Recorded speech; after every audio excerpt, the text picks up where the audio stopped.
For almost all of human history, you were not alone. Go back far enough and you'd have run into other kinds of human. Not your ancestors.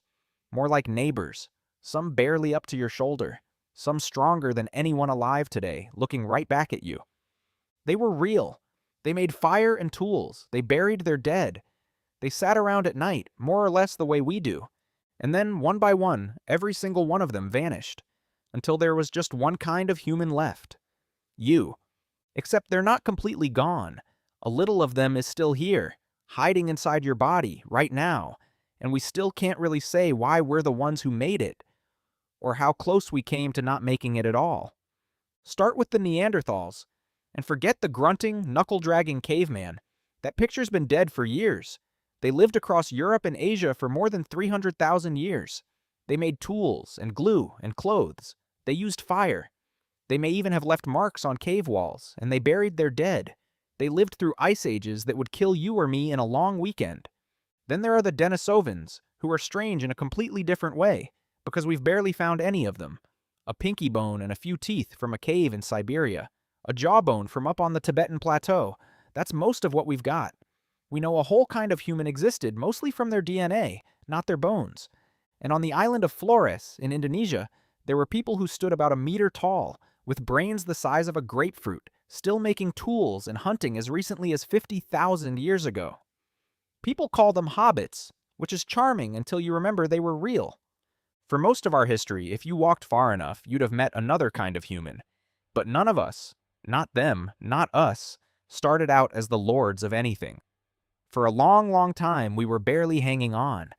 It's tempting to picture our ancestors as the scary ones. Top of the food chain, spears out. But go back far enough to the small, early apes we came from, and it was the other way around. Smallish, slow, no claws, no fangs, out on a plain full of things that had all three. For a long stretch of our early story, we were the hunted. And we've actually found the proof. There's a skull of one of our early relatives with two neat holes punched in the top of it. And they line up exactly with the spacing of a leopard's lower teeth. That's not a figure of speech. Something grabbed that little one by the head and ate them. What got our ancestors through it wasn't strength. It was sticking together, keeping watch, and being scared enough to run. Some scientists think there's a reason we still feel that. That unease you get alone in the dark, for no reason. It might be an old echo.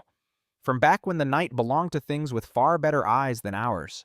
And being small and hunted, it turns out, wasn't even the closest we ever came to the end. In 2023, a group of researchers went digging through the DNA of people alive today, and they found something that looked like a scar. A pattern that seemed to say that a very long time ago, around 900,000 years back, the ancestors of everyone alive crashed down to almost nothing. Their estimate, about 1,280 adults who could still have kids. And it stayed that small, they think, for over 100,000 years. 1,200 people. That's a small school. For thousands of generations, that might have been the entire future of the human race. One bad drought or one bad illness away from just ending. Now, I'll be straight with you because that's the whole point of a channel like this. Not everyone buys it. Some scientists think that crash might be a trick in the math. And that older story you may have heard about a giant volcano nearly wiping us out, that one's mostly fallen apart. So hold the exact number loosely. But even if it wasn't 1,200 people, the thing underneath isn't really in doubt. For almost all of our history, there weren't many of us, and we were never safe. We were rare. We were fragile. We were usually one hard winter from gone. So how does a small, hunted, barely hanging on animal end up as the last human standing? Part of the answer is the strangest turn in this whole story, and it's still inside you. Because we didn't just live near those other humans. We had children with them. Not once, and not as some myth, over thousands of years, again and again. We know because it's still in us. If your family didn't come entirely from Africa, then right now, walking around, you're carrying somewhere around 1 to 2% Neanderthal DNA. And it's not just trivia. It's tied to things like your immune system, your skin, even how you sleep and how you feel pain. Some people, mostly around the Pacific, carry even more Denisovan DNA, up to 4 or 5%.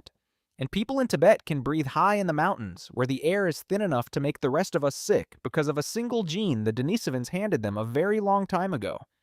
Sit with that one for a second. There's a whole kind of human that doesn't exist anywhere on Earth anymore, except inside living people.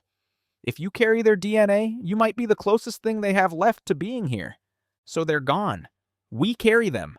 And out of every kind of human that ever lived, we're the only ones still around. Which leaves the question we opened with, why us? Out of all those humans, the strong ones, the clever ones, the ones who'd already survived ice ages, why is it that the branch still standing is ours? The real answer is we don't really know, and anyone who tells you it's just because we were smarter is guessing. Maybe it was that we couldn't sit still, always pushing over the next hill.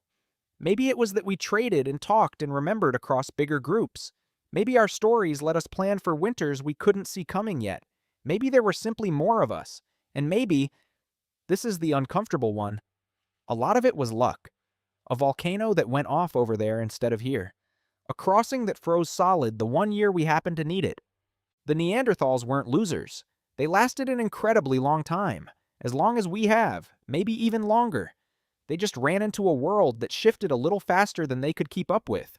And we happened to be the ones still standing when the dust settled.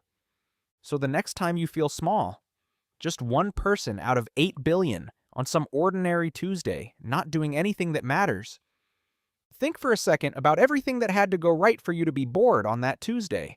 Whole kinds of human, gone. A line of hunted apes that kept huddling in the dark and refused to quit. A near miss so close we might have squeezed through it with barely 1,000 of us. And then thousands of years of people who each, somehow, lived just long enough to have the one kid that finally, eventually, leads to you. You almost never existed. And here you are anyway. This is Doodle history. We take something you've never really thought about, like the fact that you're here at all, and dig up the strange, true story behind it. Stick around. There's a new one every week.